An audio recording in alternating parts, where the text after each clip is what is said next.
Hi everyone, Nick here, and today we're going to have a look back at another F1 2020 league race. This time you'll probably recognise that we're on the streets of Monte Carlo for the Monaco Grand Prix, but we are in slightly unfamiliar settings in that it's a night race, which is a really neat feature that they have in the F1 games, and have had for a few years now. And it's just, we just decided to do it to mix it up a little bit.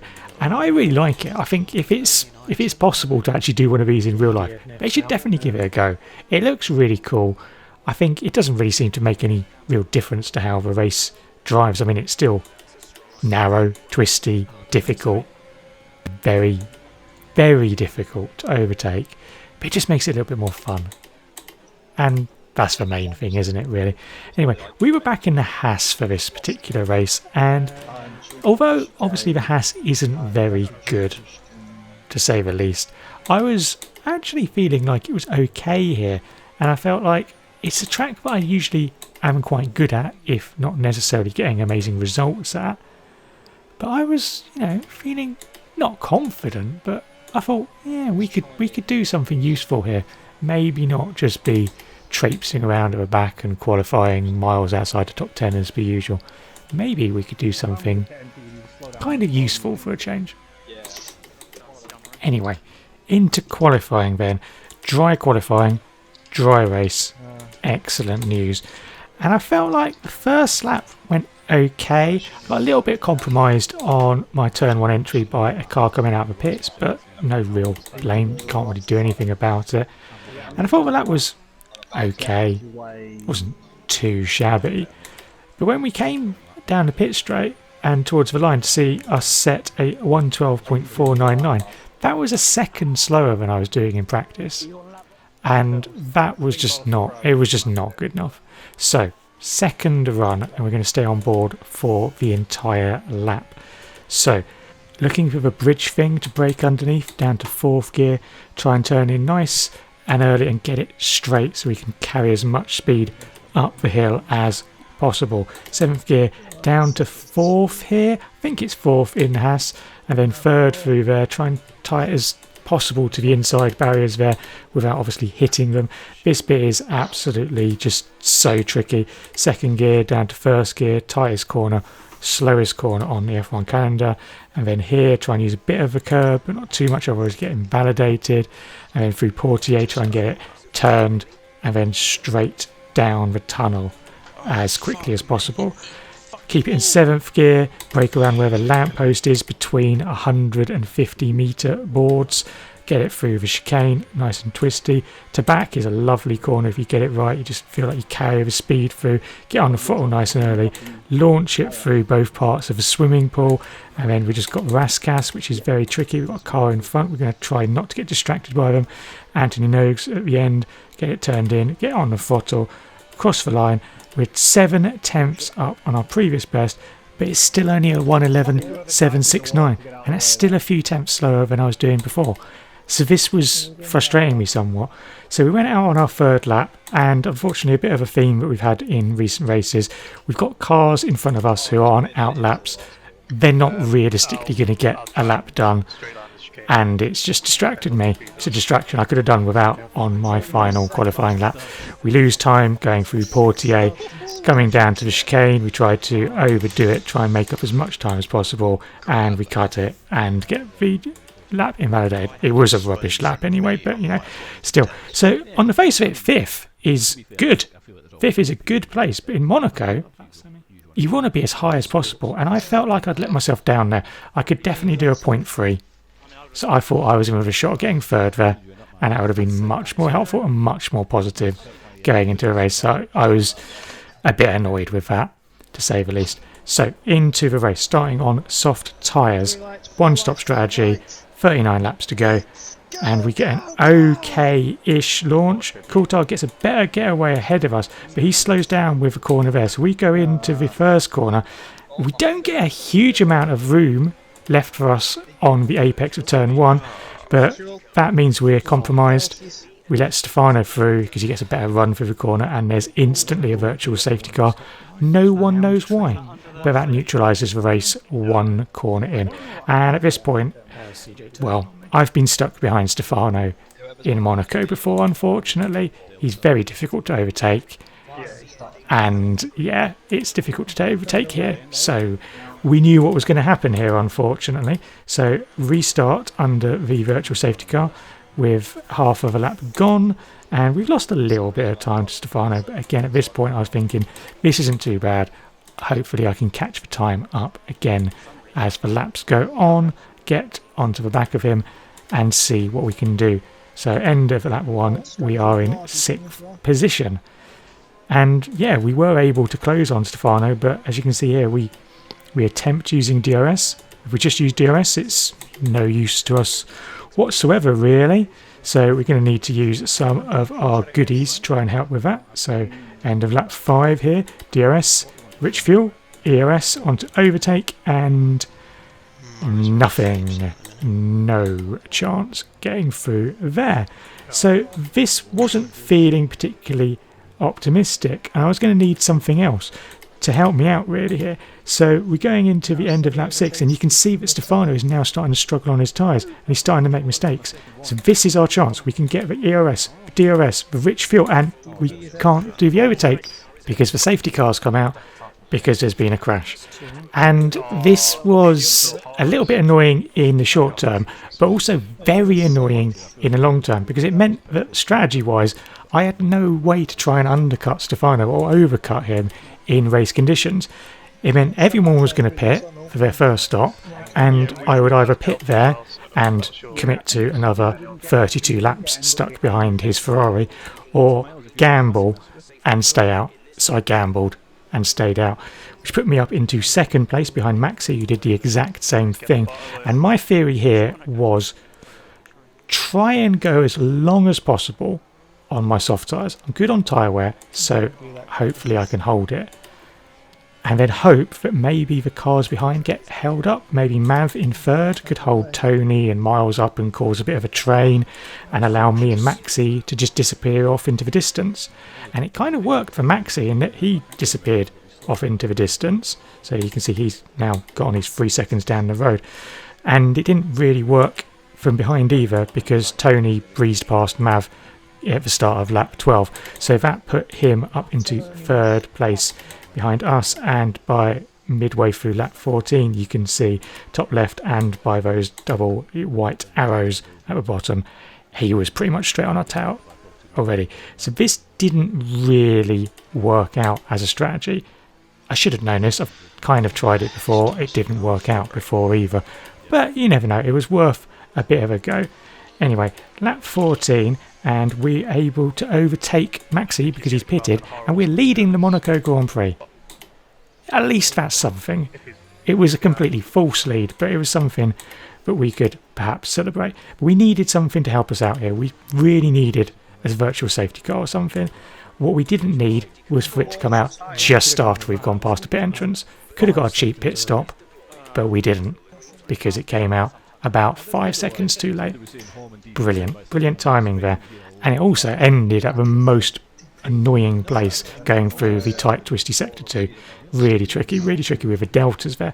Anyway, lap 16 I decided that it was time to actually pit, so I came in from the lead on my very old soft tyres for a fresh set of mediums to go to the end. 23 laps left of the race, absolutely no problem for me to get those tyres to the end. But the question was always going to be, where would we come out? Not just in position, but in terms of traffic. And we came out in 12th with a gap of about 3-4 seconds to a couple of cars in front of us, and the same behind us. So Mav, who was behind us after the full safety car restart, was a couple of seconds behind us. We closed really quickly on Blag ahead. Maybe he had damage, I'm not entirely sure, but he pitted at the end of lap 18 anyway, so that was one place dealt with. And then we set eyes on the rear end of Beckford's Alfa Romeo, and hopefully you don't mind looking at Alfa Romeos, because you're going to be seeing a lot of it for the rest of this video. So we decided to have a go on the first lap where we were behind him in the tunnel and then down to the Nivelle chicane, but there was nothing doing there despite putting all of our stuff onto Rich. And yeah, we were really going to struggle here, because if we couldn't get through there, and turn 1's pretty tricky, what were we going to do? We caught up with Chugsy, who had a bit of a bump on the wall through around the hairpin, and I think he picked up some damage, because even though he was holding us up here, he then pitted at the end of the lap. Again, I thought this might give me a chance maybe at getting Beckford, but then Wiggins was also here. Not really sure what happened there, and that kind of complicated things. We got past Wiggins though, so that meant we were up into 8th place. I think someone also pitted maybe at the same time, but we were up into 8th place. So that was really good.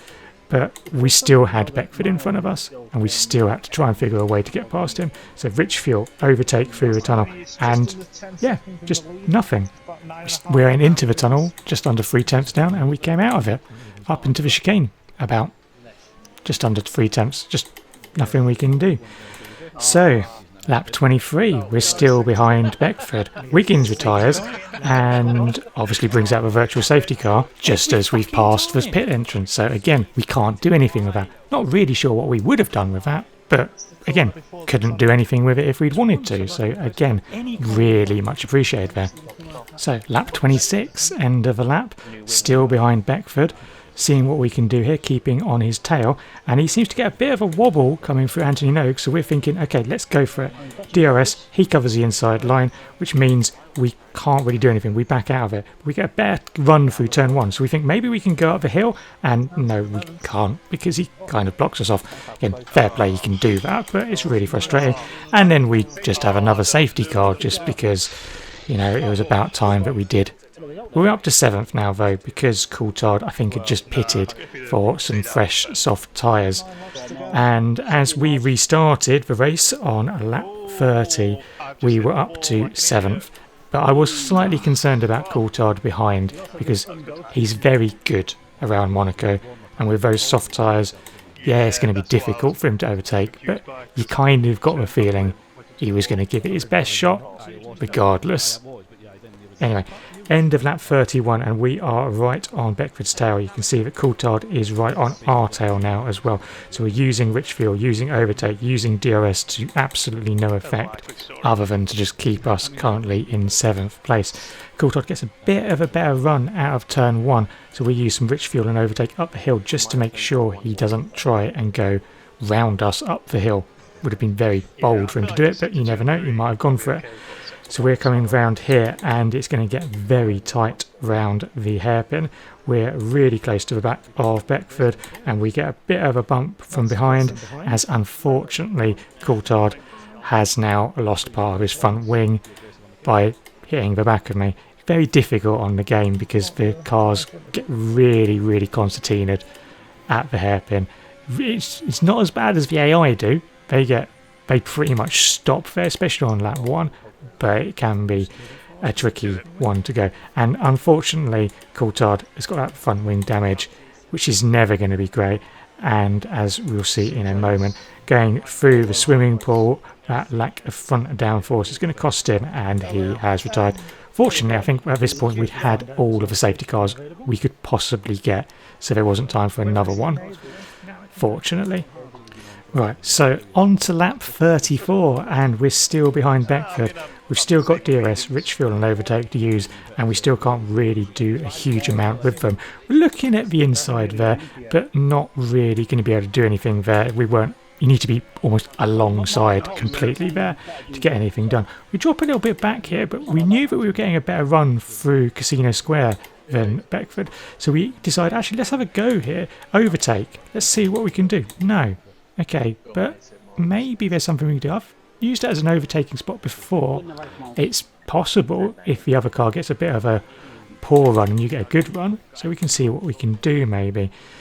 We did get a gift on lap 35 though, as Beckford got a time penalty, which meant that if we stayed in the positions we were, we would get past him after penalties were applied. But we didn't want that. We wanted to get past him on track. We wanted to try and do that, and one thing that wasn't going to help was that we had caught a couple of cars in front of us, and Beckford is now getting DRS. That's not going to help us. So lap 37, and we're going to try the same trick again through to Mirabeau. Gets a good run on him there, but yeah, he basically just parks the car in the middle of a track, and with these modern F1 cars being about as wide as your average tanker, then yeah, it's almost impossible to get around there.